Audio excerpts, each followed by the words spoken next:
esposa Sara, y conversar en algún momento con el hermano Abdi. Así que es gusto poder volverlos a ver a ellos, pero verlos ustedes por primera vez sus caras, porque había escuchado de ustedes y de la obra que Dios está haciendo en sus vidas, pero no los había visto. Así que en ese sentido pues puedo identificar con el apóstol Pablo cuando decía que le daba ver la cara de las personas que no había podido ver, por ejemplo, a los romanos o a los colosenses. Así que gloria a Dios por eso y gracias por la invitación. Felicitaciones en su aniversario, son 14 años, que para la gloria de Dios ha tenido la iglesia en pie. Y yo sé que ha pasado momentos muy agradables y otros difíciles, y volverán a tener momentos más agradables y más difíciles, pero el que lo sostiene es Dios. Así que seguimos confiando en Él y lo exhorto a que sigan confiando en Él y en su obra. Les pido que me acompañen a orar, por favor, para dar inicio. Y antes de esto, mi esposa no pudo venir hoy, mi hija está con un poquito de infección en la garganta, así que está con fiebre y eso. Así que les manda saludos igual. Y bueno, esperemos poder que puedan venir a otra ocasión y la conozcan. Oremos. Amado Dios, Padre, tú eres santo, tú eres bueno, tú eres grande. Y te alabamos porque no hay nadie más que merezca la alabanza sino solo tú. Y te agradecemos también porque has tenido en tu infinita bondad y misericordia que nosotros tengamos un día más de vida, con la salud suficiente para estar hoy en este lugar. Te ruego, Padre, que seas tú quien hables a todos, que seas tú quien nos ministres, que sean tus palabras las que nos den ese aliento, ese consuelo, esa confrontación si es necesaria, o esa consolación, lo que sea que necesitemos, Padre. Que hagas la obra de cada uno de nosotros. Sigue bendiciendo a esta congregación, a su pastor y a cada uno de los hermanos, y que puedan seguir siendo una iglesia fiel que busca agradarte en todo y glorificándote en cada cosa que haga. Amén. Amén.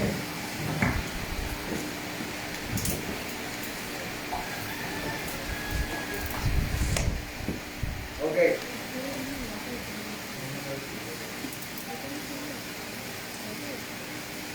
Como les dije, yo no los conozco, ustedes no me conocen, así que la predicación que traigo no tiene ni en mente a nadie en particular, sino que considero que es algo importante para cualquier iglesia poder evaluar. El título de la predicación es El sutil pero grave engaño del legalismo. El sutil pero grave engaño del legalismo.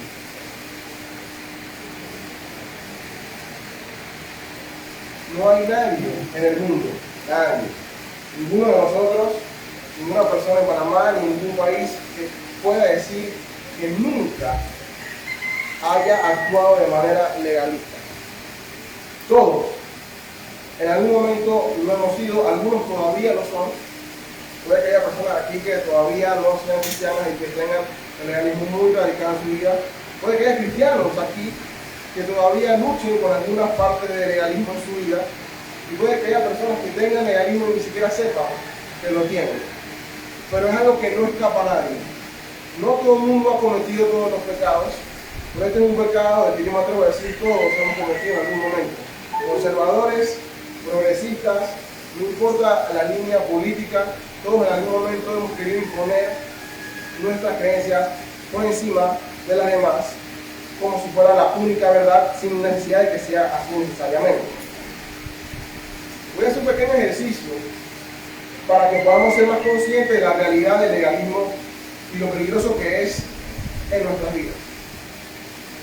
Quiero que cada uno se imagine, no diga el nombre, solamente piensa en nombres de políticos corruptos panameños. Miren las caras, imagínense las caras, piensen en esos nombres. Seguramente ya tienen una lista de 5, de 10 de personas que saben que fulano, político. Ahora, quiero que piensen, imagínense, a que un día abren su red social de preferencia o prenden la televisión y salen fotos y videos de que en una de las casas de esos políticos que se imaginaron está el resto de esos políticos que pensaban, comiendo, compartiendo, conversando, pasándola bien. Digamos que hay alguna y otra bebida alcohólica tal vez en esa reunión. Y de repente la cámara pasa y enfoca al pastor Dimas. Está en esa reunión ahí. No me digan, pero solamente piensa, ¿cómo se sentiría? ¿Qué pensaría? Es el nuevo hombre político que se imaginaron y está su pastor en esa reunión. Se alegraría, ay, qué bueno que el pastor Dimas está hablando con fulano. O se preocuparía. Seguramente se molestaría, tal vez pensarían, ¿qué hace el pastor Dimas? Y se preocuparían y algunos se escandalizarían. Estoy bastante seguro de eso. Pero si yo les preguntaría, solamente con la información que vieron, ¿cuál pecado hubiese cometiendo su pastor si eso fuese real? Yo creo que tendrían muchos problemas de poder responderme cuál pecado estaría cometiendo, solamente con esa información que les di. Aunque no tengan convicción de un pecado, igual les sigue pareciendo escandaloso. Mucho más sería difícil probar bíblicamente de que ahí de verdad estaba haciendo algo mal el pastor Dimas. Pero no se ve bien, se siente raro. Sencillamente piensa en mal testimonio, tal vez, pero bueno, la Biblia no dice nada específicamente con respecto a eso. ¿Y qué tal si les digo, y esta es la parte interesante, que si son creyentes, nuestro Señor Jesucristo no lo hizo hipotéticamente, lo hizo real. Una y otra y múltiples ocasiones, esas eran las personas con las que Jesús se reunía. Seguramente han escuchado la historia de Zaqueo. Levanten la mano los que han escuchado la historia de Zaqueo. ¿Alguna vez han cantado esa canción? Un hombre chiquito era. Que Zaqueo era chiquito era lo menos importante de esa historia. Zaqueo era un político corrupto. Piensen en el político más corrupto de su lista, Zaqueo estaba a la par. Zaqueo había robado tanto que podía devolver 4 veces a cada persona lo que le había robado. La estatura de Zaqueo era lo menos relevante en esa historia. Zaqueo era el corrupto, y no era el más corrupto, pero era de los más corruptos que había en esa sociedad. Y Jesús fue a la casa de Zaqueo. Y no fue solo con Zaqueo, sino en la historia Zaqueo fue con sus amigos. ¿Quién eran los amigos de Zaqueo? Los demás corruptos. Si hubiese habido redes sociales, hubiese estado Jesús con todos esos corruptos poniendo ahí. Así como hipotéticamente le dije el hermano el pastor Dimas. Eso es interesante porque si eso les escandalizó, esa idea de pensar en su pastor ahí, posiblemente se hubiesen escandalizado de Jesús estando ustedes vivos en el tiempo de Jesús. Y si se hubiesen escandalizado de Jesús, les tengo que decir lamentablemente que iban a estar del lado de los fariseos y no de los discípulos de Jesús. Y el lado de los fariseos era el lado de los que se iban al infierno creyendo que eran salvos. Legalismo. Es sutil, pero es grave y peligroso el engaño. Todos, de alguna manera, siempre hemos tenido esto y tenemos que luchar con eso en nuestras vidas. Ahora, ¿qué es legalismo? La definición formal es la tendencia o actitud de quien antepone a todo la aplicación estricta de las leyes. Pues yo lo defino como una persona que quiere imponer las reglas personales o su interpretación de las reglas con severidad a otros, con la intención de querer hacer el bien y agradar a Dios. La persona que quiere imponer su serie de reglas o leyes a los demás, o la interpretación de esas leyes a otros con la severidad y con la intención de querer hacer bien y agradar a Dios. Y es sutil porque, hermanos, eso al principio no sobra como algo descabellado, y espero poder que lo vean en la palabra, porque al principio no se ve así. Y por eso es necesario estar alerta, para que cuando veamos algún tipo de comportamiento legalista en nuestras vidas, poder pedirle perdón a Dios y abandonarlo. El texto de hoy va a ser Mateo 12, del 1 al 14. Mateo 12, del 1 al 14.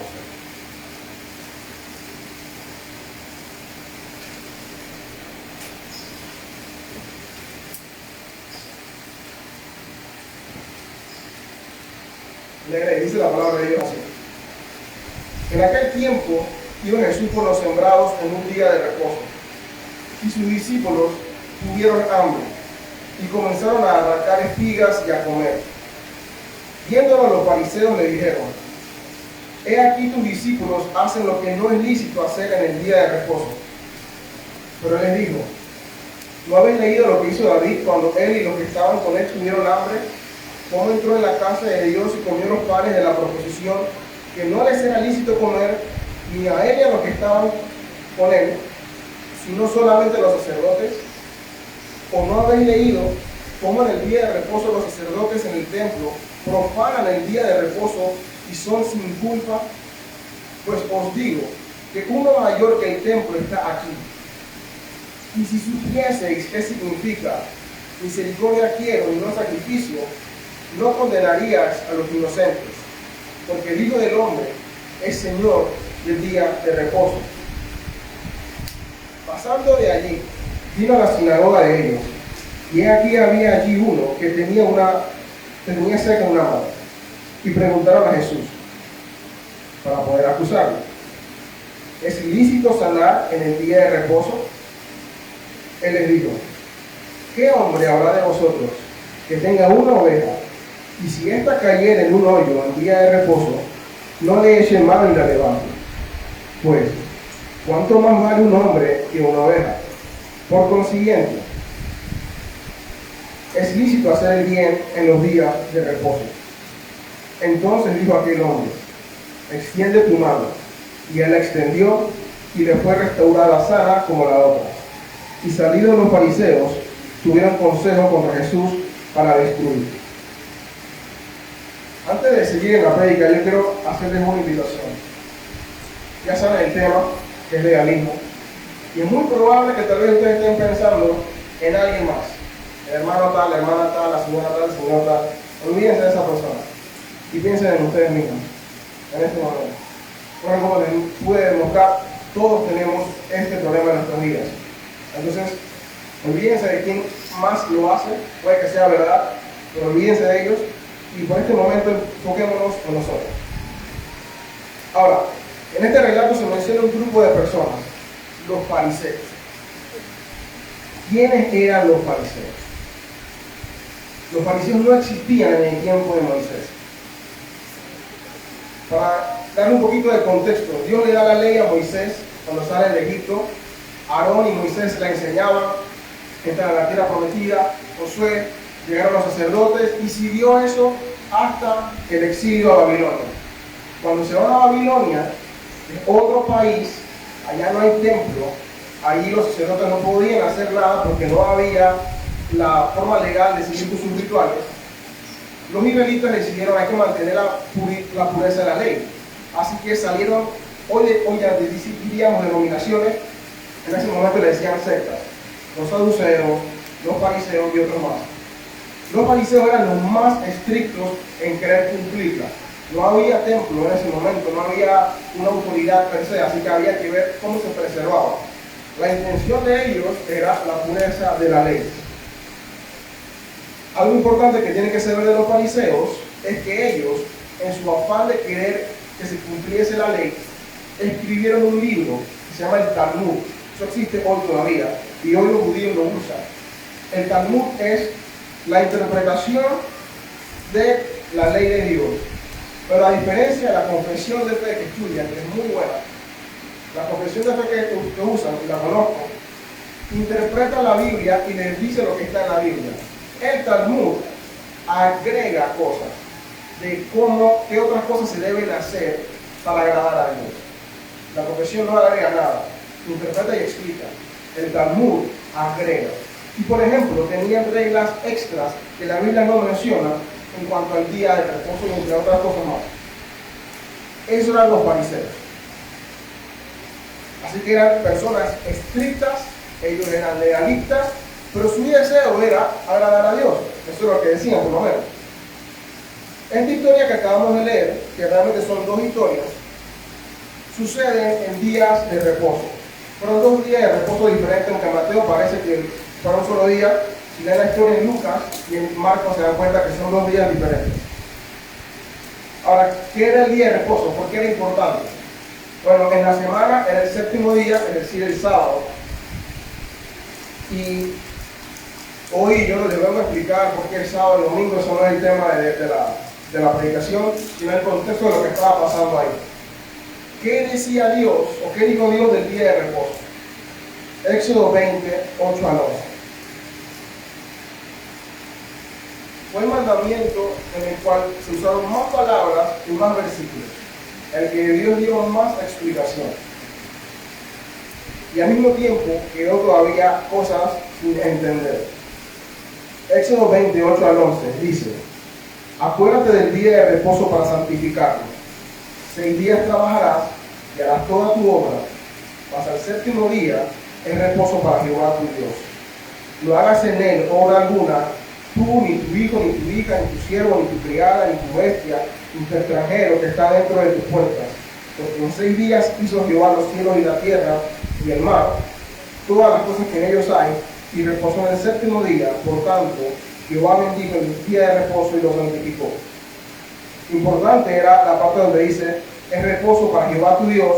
Otra versión dice, dedicado al Señor tu Dios. Es un día especial, tan especial que Dios lo consideró importante poner entre los 10 mandamientos.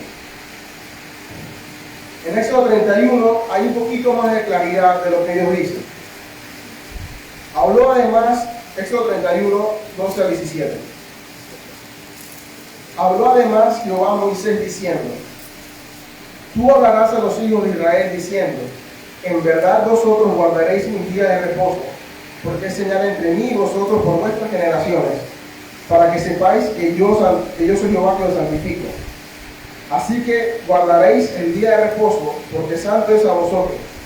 El que lo profanare, de cierto morirá, porque cualquiera que hiciere obra alguna en él, aquella persona será cortada del medio del pueblo de Dios. O sea, que aquí ya vemos Dios diciendo, día de reposo importante, es para mí, santifíquenlo. En este pasaje de Éxodo 31 dice, el que lo profane, muera. Dios lo dice. Números 15, 32 al 36. Es un caso donde alguien rompe el día de reposo. Estando los hijos de Israel en el desierto, hallaron a un hombre que recogía leña en el día de reposo. Y los que le hallaron recogiendo leña, lo trajeron a Moisés y a Aarón y a toda la congregación, y lo pusieron en la cárcel, porque no estaba declarado qué se le había de hacer. Y Jehová dijo a Moisés, irremisiblemente muera aquel hombre, apedréelo toda la congregación fuera del campamento. Entonces lo sacó toda la congregación fuera del campamento y lo apedrearon. Y murió como Jehová mandó a Moisés. Dios dijo, santo, Éxodo 20, Dios lo dice. Éxodo 31, el que lo profane, muera. Números 15, alguien lo profanó y Dios dijo, mátenlo, y murió. No fueron los fariseos, fue Dios. Tomando eso de ejemplo, los fariseos no estaban tan desviados de la santidad del día de reposo, porque Dios ya inclusive había dado la sentencia de muerte para alguien que lo había faltado. ¿Qué sucede en nuestro relato? En lo que acabamos de leer. Los discípulos, del pasaje del 1 al 8, y luego Jesús, del 9 al 14, rompen, quebrantan las reglas del día de reposo. No quebrantan el mandamiento del día de reposo, porque Jesús no pecó. Quebrantaron las reglas de los fariseos en el día de reposo.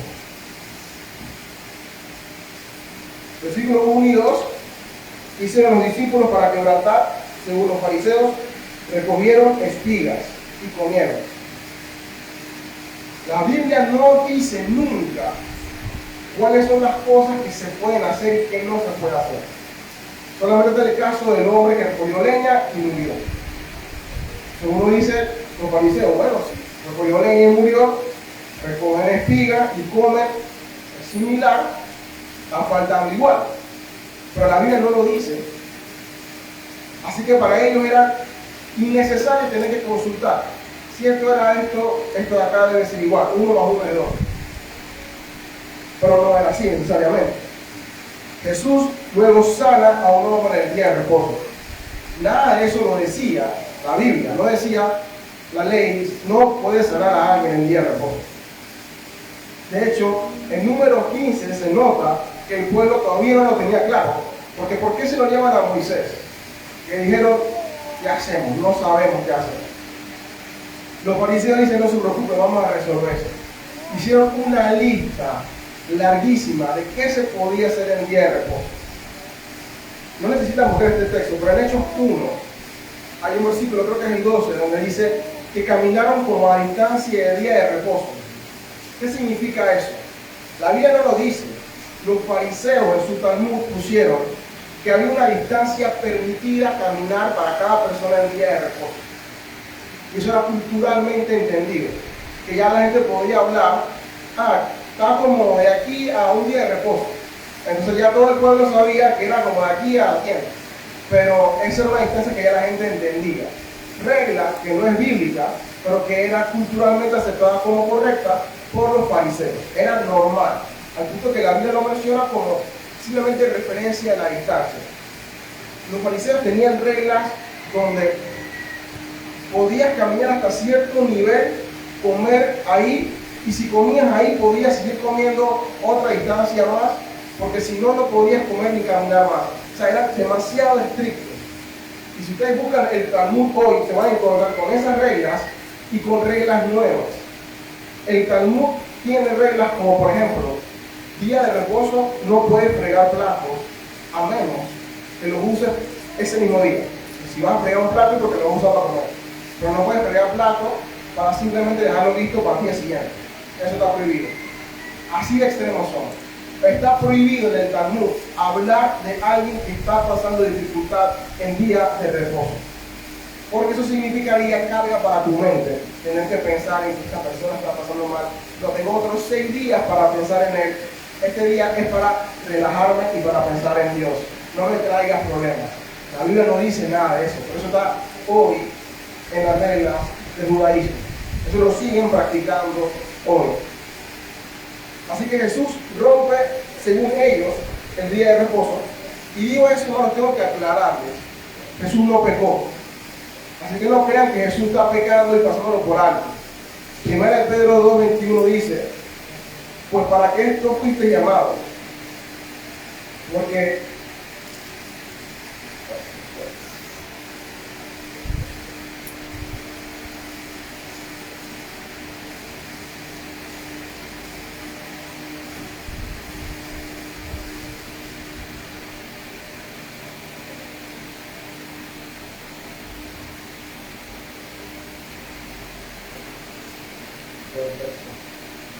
dice, pues para esto fuiste llamados.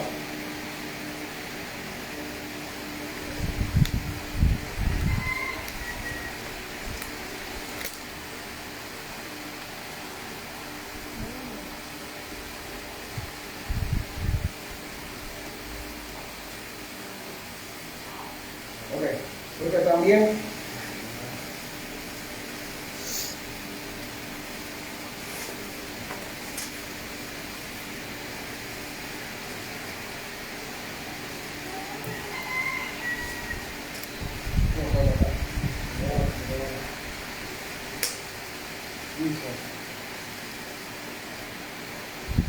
pues para esto fuiste llamado, porque también Cristo padeció por nosotros, dejándonos ejemplo para que sigáis sus pisadas, el cual no hizo pecado y se halló engaño en su boca.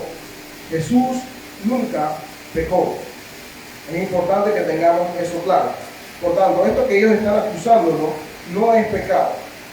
Es simplemente la interpretación de ellos de lo que para ellos debía pasar, pero no era necesariamente lo que Dios decía que tenía que hacer. Así que habiendo dicho eso, tenemos que tener claro de que lo que Jesús hizo y los discípulos no era pecado.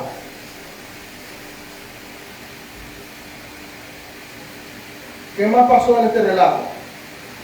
Los fariseos ven lo que sucede y lo acusan. Acusan a Jesús y a los discípulos. Primero le dicen: Jesús, tus discípulos fallaron. Luego le dicen a Jesús que estaba actuando de manera ilícita, le ponen la trampa para decirle que no era posible ni aceptable sanar en día de reposo.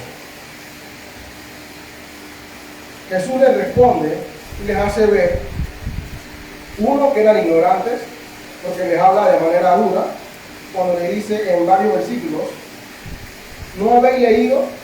Versículo 3, versículo 5, o no habéis leído, o versículo 7, y si supiese qué significa. Jesús le está diciendo: ustedes que se supone que deben saber, no saben. Jesús los confronta demostrándoles su ignorancia. Y luego en la siguiente sección, cuando lo confrontan a él, para decirle que era hipócrita, porque hacían obras de bienestar para sus animales, pero no estaban dispuestos a hacerlos para otras personas.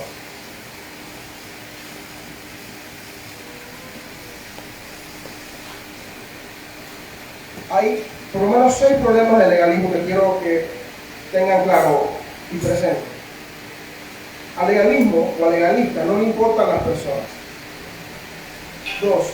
El legalismo busca justicia en sus estándares propios. 3.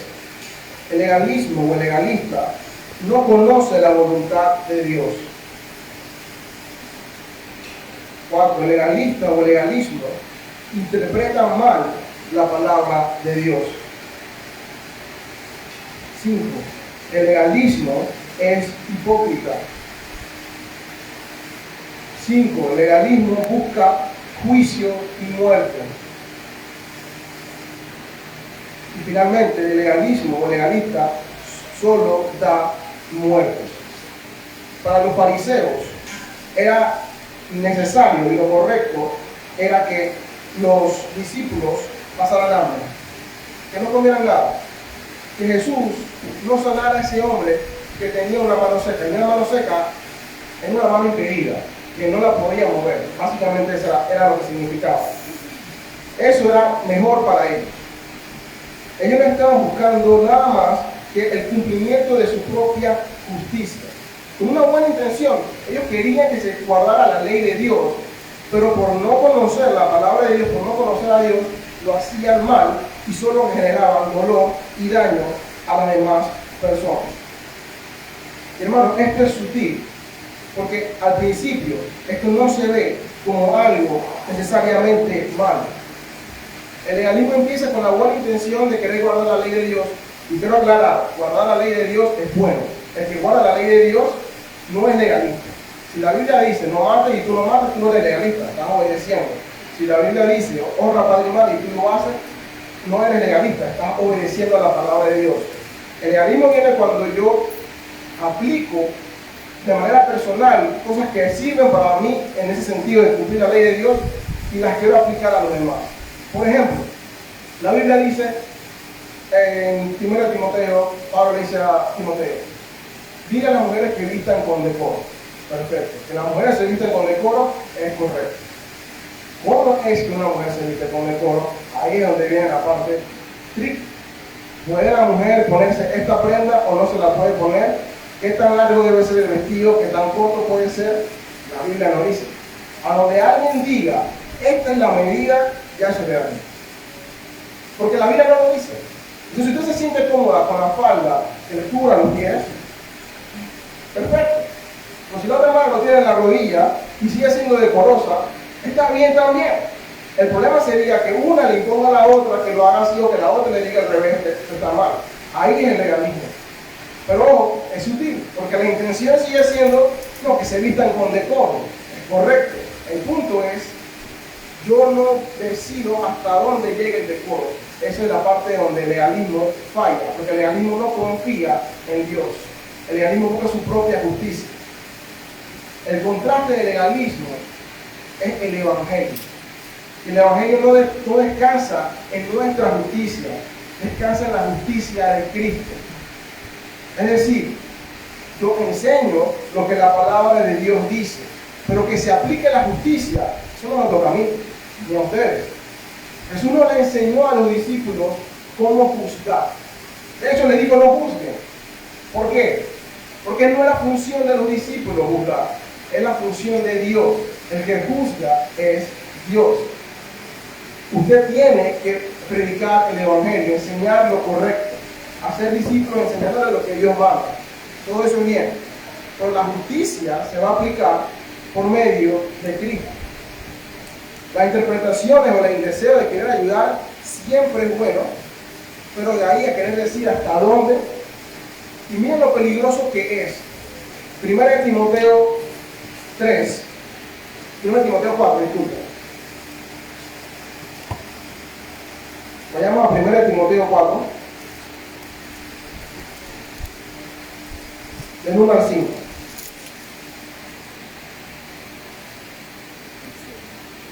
El Espíritu dice claramente que en los postreros tiempos algunos apostatarán de la fe, escuchando espíritus engañadores y doctrinas de demonios, por la hipocresía de mentirosos que teniendo la conciencia, que utilizar la conciencia, hasta ahí, doctrinas de demonios y espíritus engañadores. Pablo dice a Timoteo, lo que viene, que tú vas a ver, es grave, doctrina de demonios. Preocúpate a Timoteo, que esto no es cosa ligera. Timoteo con la expectativa de, ok, Pablo, ¿qué es lo que tengo que preocuparme? ¿Cuál es el rito satánico que quieren inventar? ¿Cuál es la doctrina nueva? Y Pablo le dice, versículo 3, prohibirá casarse y mandará abstenerse de alimentos que Dios creó para que para acción de gracias participen de ellos. ¿Qué? Que no se pueden casar y que no pueden comer ciertos alimentos. Esa es la doctrina de demonios. Pablo dice, sí. Y básicamente, ¿qué se está diciendo Pablo? Van a comenzar a poner con apariencia de piedad reglas que no son el evangelio.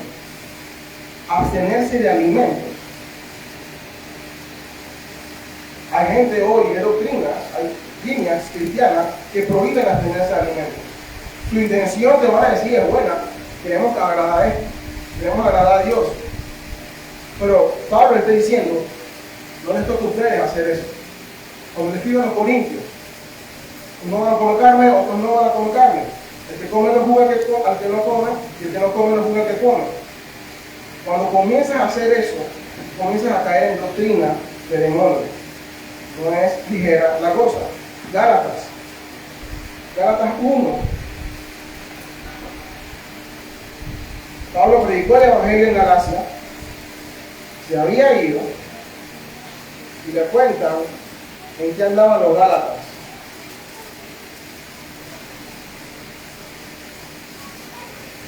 En Gálatas 1,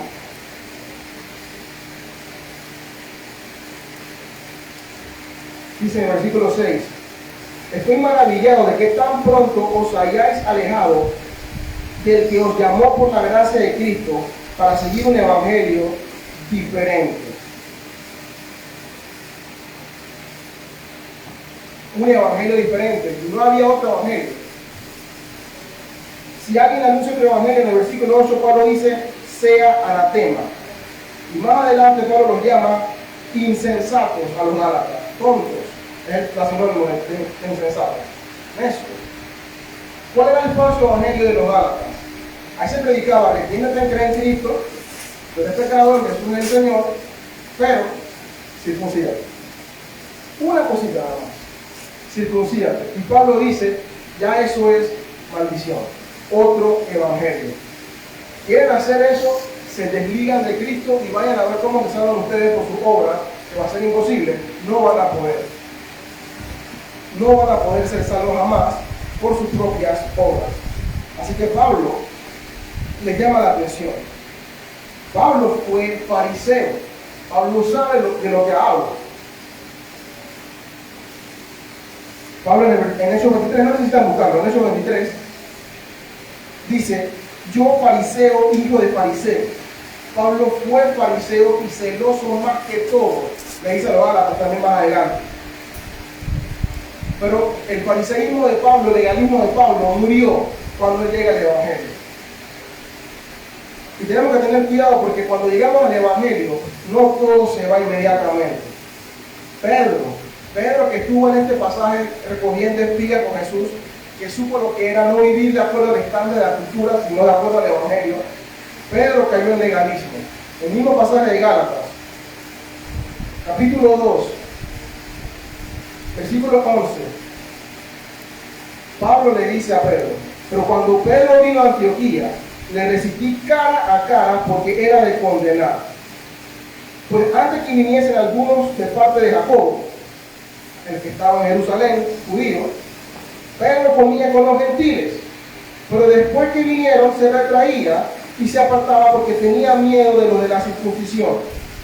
Y en su simulación también había otros, incluyendo Bernabé, siendo la hipocresía de Pablo. Y Pablo lo real.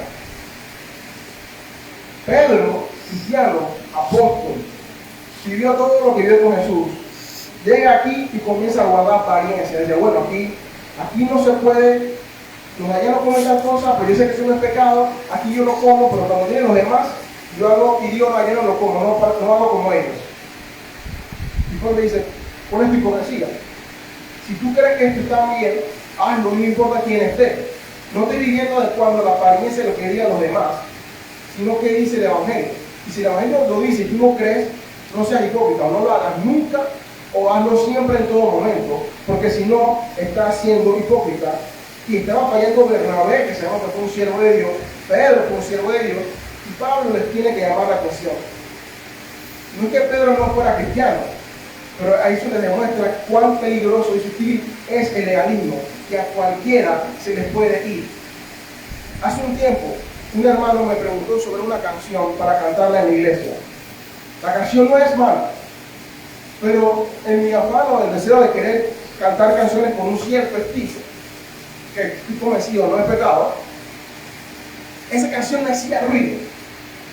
Me puse a analizar la letra y yo tuve que ver: esta canción no tiene nada de malo, la canción tiene una letra muy buena, pero lo que me incomodaba era un poco el ritmo, que tampoco era salsa ni reggaetón, nada por el estilo. Era una canción simplemente más tradicional que sentía que ya no era necesario cantarla. Y yo tuve que darme cuenta de que la razón por la que yo no quería que se hiciera era simplemente el legalismo mío. Era simplemente el deseo personal de que eso no fuera así. Y yo dije: ¿saben qué? Cántela. Y hermanos, ese domingo, esa fue la canción que más me ministró. Simplemente por estar poniendo un gusto personal por encima de lo demás, incluso iba a coartar la bendición de que otras personas se beneficiaran de eso.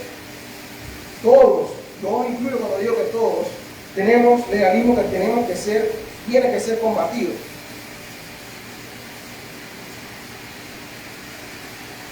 En Hechos 15, algunos fariseos de estos que les mencioné se convirtieron. Y en el versículo 5 de Hechos 15, estos fariseos dicen: bueno, es necesario circuncidarlo y mandarlos a que guarden la ley de Moisés. Ya eran cristianos, ya no estaban en la secta de ellos, y les seguían diciendo: hay que hacer esto. Y Pablo les dice, y los demás apóstoles: no es necesario. Hermano, el fariseo no le importa las personas, le importa su propio sentido de justicia. En Lucas 7:39, es un pasaje largo, pero lo dejo para que lo busquen después. Jesús va a comer a la casa de un fariseo, Simón. Jesús y Simón están comiendo. Yo no sé cómo era, eso sí no lo entiendo la cultura, pero entra una mujer a la casa de Simón, una mujer que dice la Biblia pecadora. Yo tengo que aclararle que cuando la Biblia dice de alguien en los evangelios que esa es una persona pecadora, no está diciendo que todos somos pecadores, como todos ustedes son pecadores, yo soy pecador. Pero el punto es que si ustedes van por la calle La gente no va a decir, ah, mira, la hermana tal, la pecadora esa. No, la gente no dice eso. La gente dice la hermana tal, la señora tal, la de la casa X. Pero cuando te identificaban como pecador en la sociedad, era porque practicaban pecados escandalosos. En una mujer, muy probable que fuera fornicaria, adúltera, prostituta, alguno de sus pecados escandalosos. O sea, no era un pecado leve a los ojos de los demás. Esa mujer llega a los pies de Jesús, llora a sus pies, le enjuaga los pies, derrama perfume en su cabeza. Y Simón el fariseo dice, si este fuera de verdad profeta, sabría que es pecadora y se alejaría de ella. Jesús lo regaña y luego a ella le dice, tus pecados no son perdonados. A Simón no se los perdonó, a la mujer sí. Pero el legalismo del fariseo, lo que le decía era, yo no lo puedo relacionar con ellos. Con esa persona yo no hablo, jamás. Que nunca me vean hablando con ellos. ¿Está ese pensamiento en nosotros hoy?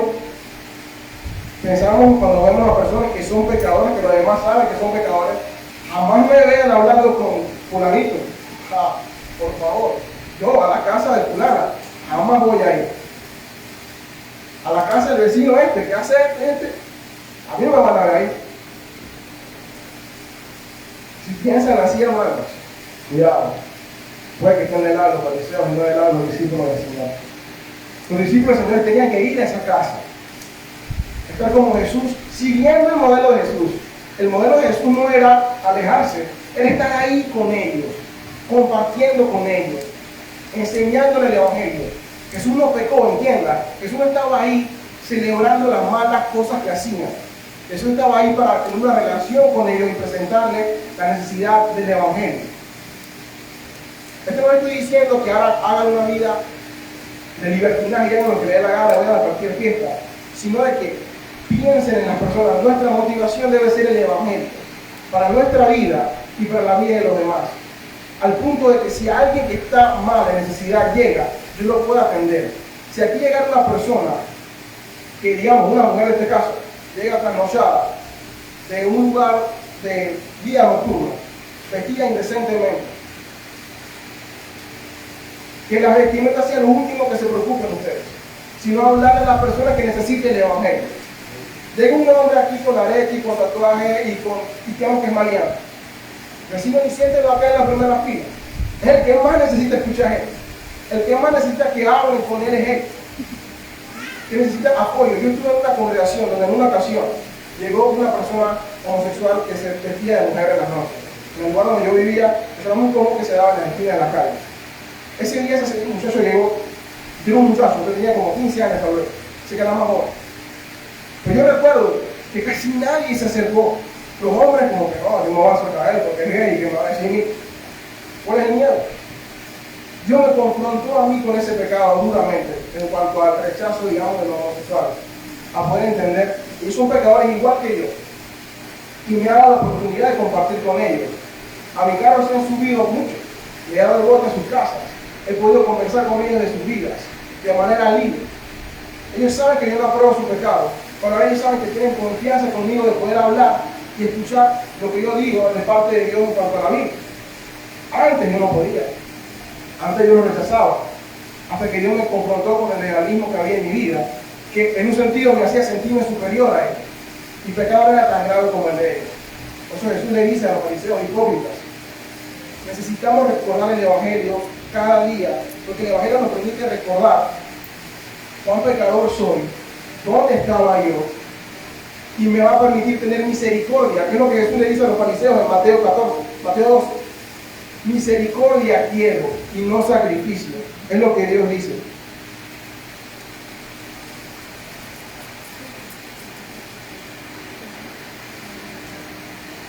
Hermanos, el legalismo opaca el Evangelio. El Evangelio prioriza a la persona, prioriza a Dios y su gloria. Hubo algo que no mencioné a propósito de cuando se da el caso del hombre con la lengua. Los israelitas no sabían qué hacer. Moisés consulta a Dios y Dios le dice, apedréenlo.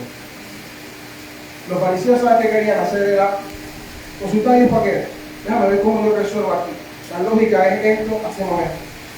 El cerebro humano no le gusta lo gris. Queremos lo blanco y lo negro. ¿Esto está bien? Vamos por aquí. ¿Esto está mal? No. Lo gris lo odiamos. Pero lo gris nos obliga a ir al Señor, a orar, a buscar su dirección. Los momentos de más crecimiento en mi vida han sido cuando he tenido que consultar a Dios acerca de creencias históricas. ¿Qué dice Dios acerca del diezmo? ¿Qué dice Dios acerca de las fiestas? ¿Qué dice Dios acerca del alcohol? ¿Qué dice Dios acerca del matrimonio? ¿Qué dice Dios acerca de este tema? No conformarse con lo que alguien más dijo, con lo que siempre se ha creído, sino ir a la palabra, estar ahí con Él. Los discípulos tenían confianza cuando hicieron la recolección de espigas, porque estaban con Jesús. Si estamos con Jesús, el miedo se va. Y Jesús podía sanar a ese. Y se nota, los discípulos no se mencionan en cuanto a qué dijeron. Jesús responde por mí. Si usted hace lo que Dios quiere que usted haga, los discípulos van a estar igual. Usted diciendo, Jesús responde por mí. Se va a dejar de preocupar tanto por qué diga la gente, y más por lo que dice Dios. Ahora dicen un poco esto. Jesús murió, y su testimonio entre la sociedad no fue bueno. El testimonio de Jesús era charlatán, que se murió, era alguien malo, que mentía, los fariseos eran un hereje. La gente no hablaba bien de Jesús, pero a Jesús no le importó con tal de hacer la voluntad del Padre. La pregunta es, ¿me interesa a mí hacer la voluntad del Padre? Si le interesa hacer la voluntad del Padre, tenemos que ir al Señor en oración y pasar tiempo ahí con Él. Evaluar cada cosa que tengo en mi mente. Esto es correcto, Señor. ¿Qué dice tu palabra? Confróntame. Y si tengo que dejar algo que estoy creyendo, a lo que me estoy aferrando, que me da comodidad, quítalo. Y ayúdame a hacer lo que tú quieres y solo lo que tú quieres.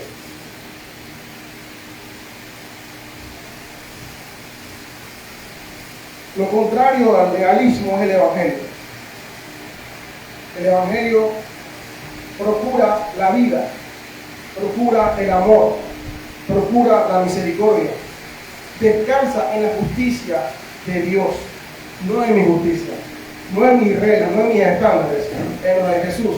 Y adivinen, esos son muchísimo más altos que los suyos. ¿Sabe por qué el legalista actúa? Porque no confía en Dios. Dice, no, yo tengo que hacer algo porque si no el hermano o la hermana atrás no va a hacer eso. Descanse en Dios. Cuando usted hace eso, está diciendo, Señor, tú no eres suficiente, déjame ayudarte aquí. Confíe y descanse en Dios. Ahora, ¿qué pasa si su hermano comete pecado? ¿Lo deja pecar y no pasa nada? No. La Biblia dice, vosotros que sois espirituales, restaurarle con espíritu de mansedumbre. ¿Cometió pecado tu hermano? Háblale. Porque tú tienes tu evangelio presente en tu vida, tú vas a poder recordar quién tú eres, quién tú eras y qué es lo que eres por la gracia de Dios, y tú vas a poder hablar con gracia y misericordia a tu hermano. Ese hermano necesita ayuda, déjame orar por ti, déjame ayudarte. En vez del juicio de los fariseos de apedreño, lo que va a salir de su boca va a ser misericordia. No significa pasar por alto la falta, significa poder mostrar gracia en la falta, ayudar a la restauración de la persona. Lo contrario no es dejar que las personas pequen a la libre, sino poder hablar con amor y con gracia lo que la palabra de Dios dice. Y si la persona simplemente está haciendo algo que no es pecado, pero que no es de mi gusto, entender es un asunto de libertad de conciencia, y si es así puedo descansar en el Señor. Pero la única manera de tener paz es estar constantemente en oración y siempre al Señor buscando su dirección. Uno de los libros que más disfruté, que más me gusta, es John Owen, La mortificación del pecado. Y algo de lo que me gusta de ese libro es el testimonio de Owen cuando lo ponen dedicado en una universidad llena de jóvenes que vivían viviendo en exceso, haciendo toda clase de pecados. Owen llega y dice, esos jóvenes vivían en la universidad, yo no voy a poner más reglas, yo no voy a ponerme más estricto. ¿Qué hizo Owen? Predicó día y noche el Evangelio, día y noche el Evangelio.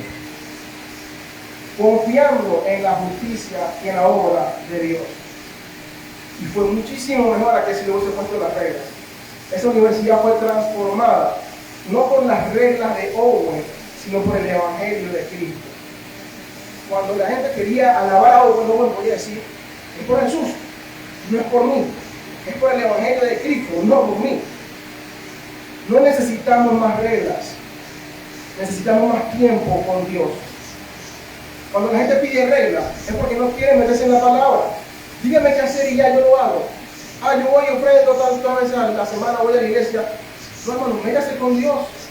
Sí, ofrende o congregue, es verdad, pero métase con Dios. Es bueno que hable con el pastor, con los hermanos Andy y Edgardo, converse con ellos. Pero no se limite, busque usted tiempo con oración. Habla con ellos una o dos veces a la semana tal vez. Y el resto de la semana, pasa tiempo en oración con el Señor, buscando su voluntad. O se conforma a su legalismo personal. Yo voy a la iglesia, yo ofrendo. Yo no hablo con tal persona, yo no digo esta palabra, ya lo esto.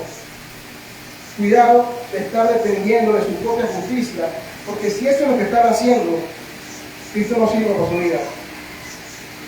Y es tan peligroso que en el día que Cristo venga, van a haber personas que van a decir, Señor, si yo fui a la iglesia, si yo ofrendaba, si yo evangelizaba, y Jesús va a decir, nunca te conocí. Nunca te conocí. Hacedor de maldad, te va a tomar por igual que por el asesino más asesino del mundo. Igual.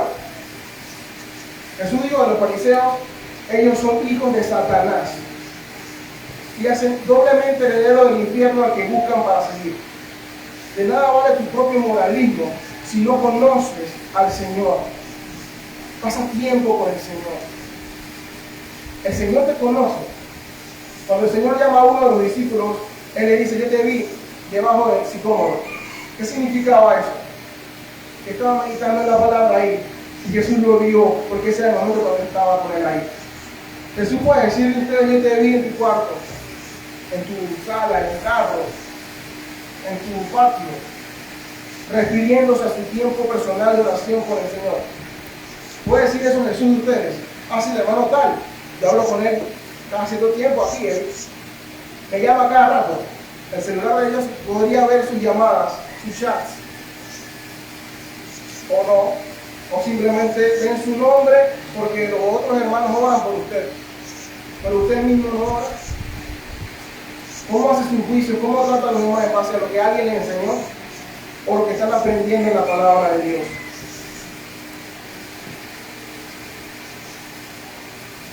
El Evangelio es la clave siempre. Si tú no has creído en Cristo, si estás aquí y tú sabes que estoy hablando, debes empezar por reconocer de que eres pecador. Y luego reconocer de que solo hay una solución. Y no está en ti ni ninguna persona viva aquí, sino en Cristo. Y debes reconocer eso, arrepentirte de tu pecado, alejarte de él y poner tu confianza en él.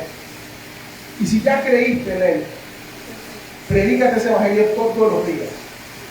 Recuérdate que eras un muerto sin vida, en obras inmundas, y que el Señor te sacó de ahí, no por tu cara bonita, sino por tu gracia y misericordia. Y por su gracia eres hoy lo que eres, y serás sin mancha por su gracia y su poder. Si te predica eso todos los días, cuando veas a alguien más embarrado de pecado, en vez de despreciarlo, te vas a acordar de ti mismo. Es decir, yo también estaba allá. Déjame mostrarte gracia y misericordia. En Colosenses 2:20, Pablo confronta a los colosenses porque habían caído en la misma trampa. Si puedes haber muerto con Cristo en cuanto a los rudimentos del mundo, ¿por qué como si viviesen en el mundo someterse a preceptos, tales como no manejes, no gustes, no toques, en conformidad a mandamientos y doctrinas de hombres, cosas que todas se destruyen con el uso? Tales cosas tienen a la verdad cierta reputación de sabiduría, en culto voluntario, en humildad y en duro trato del cuerpo, pero no tienen valor alguno contra los apetitos de la carne. El capítulo 3 dice el contraste. Si pues haber resucitado con Cristo, busquen las cosas de arriba, donde está Cristo sentado a la diestra de Dios. Pongan la mira en las cosas de arriba, no en las de la tierra, porque habéis muerto y vuestra vida está escondida con Cristo en Dios.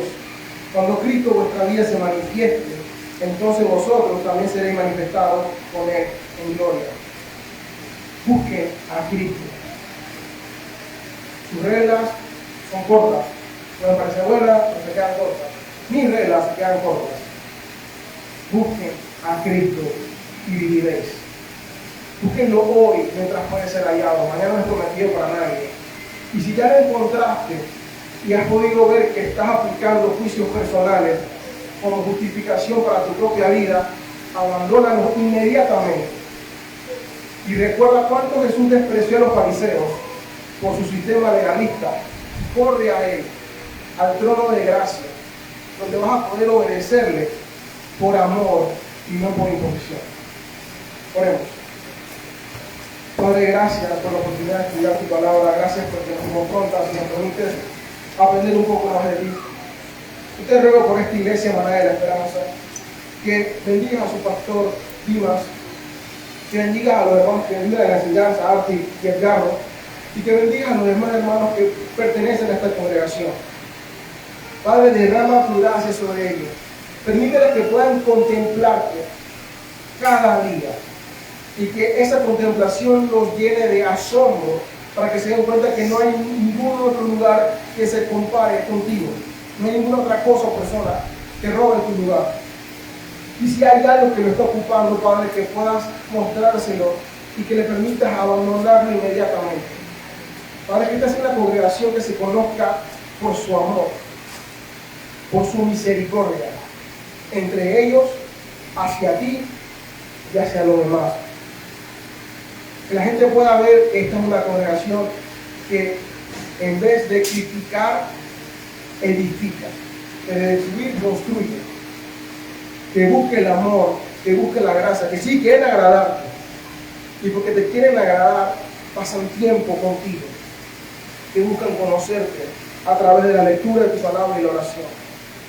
Guárdalos, bendícelos y ayúdalos a que puedan ser 14 años más, 50 años más, creciendo para tu gloria, siendo de bendición en esta comunidad y a muchos más. Amén.